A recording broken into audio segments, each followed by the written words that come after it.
As we are talking about the client, मतलब राज को कौन से क्लाइंट लगता है कि ये क्लाइंट बहुत अच्छा क्लाइंट है और कौन से क्लाइंट राज सोचता है कि ये बहुत ही गंदा वाला है? क्या आइडेंटिफाई कैसे करते हो तुम? हर प्लेटफॉर्म आपको स्टैट्स देता है क्लाइंट के. That is the first thing that you will see when you identify good clients. So these are the parameters that I would look for.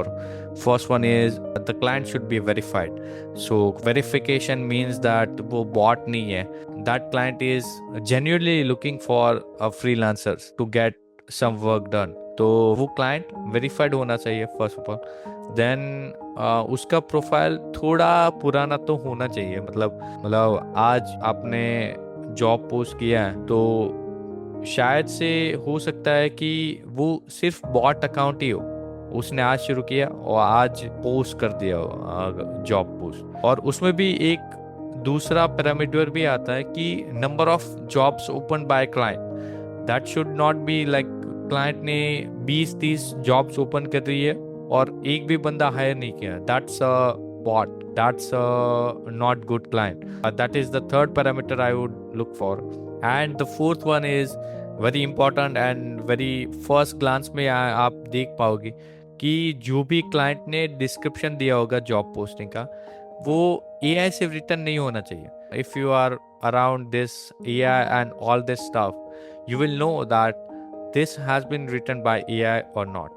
आपको पता चल जाता है कि अगर एम डैशेस आता है जॉब पोस्टिंग में तो वो obviously will be written by AI. अगर आपके जॉब पोस्टिंग पे दो हैश आते हैं, मतलब वो फॉर्मेटिंग आता है, HTML का फॉर्मेटिंग सीधा है उसने कॉपी पेस्ट कर दिया होगा तो आपको पता चल जाता है कि this is a fake or AI generated job posting. वो क्या दिखाता है कि lack of commitment from the client side. So that's why these are the parameters that I would look for a good client. Interesting. आप मान लो कि आपने काम ऑलरेडी चालू किया किसी के साथ, ठीक है ना? अब उसमें भी क्लाइंट का बहुत सारे चूचले रहते हैं. Even though client is hiring you, client already hired you, and then how you identify, okay, this is the client I can continuously work with and this is the client I should not continue with.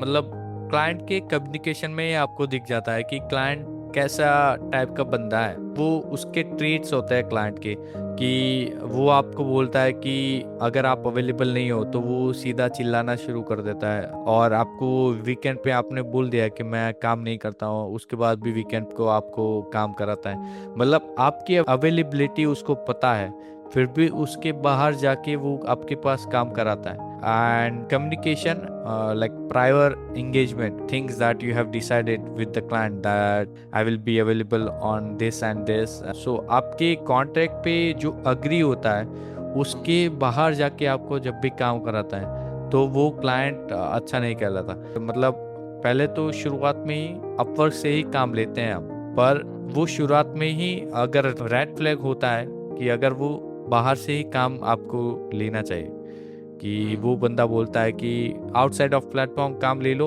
हम वहाँ से करेंगे. वो शुरुआत में अच्छा नहीं होता क्योंकि red flag for the client.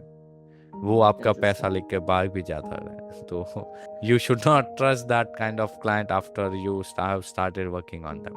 That's a good point. Now imagine you already have get a client that is good. Now you want that client to trust you. As of now we have talked about how I should identify that client is good or bad.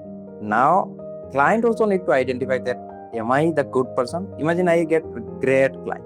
If I am not competent for him, then he will identify that okay, I should not continue with this guy. So what is the parameter in that case? Yeah, so you first need to have a clear communication.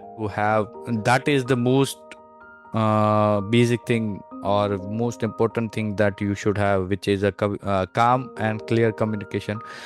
अगर आपसे भी कोई गलती हो गई होगी तो clear communicate करो क्लाइंट से कि भाई ये गलती हुई है और इसको ऐसे मैं सॉल्व कर रहा हूँ और ये गलती कभी आगे नहीं होगी वैसा वाला.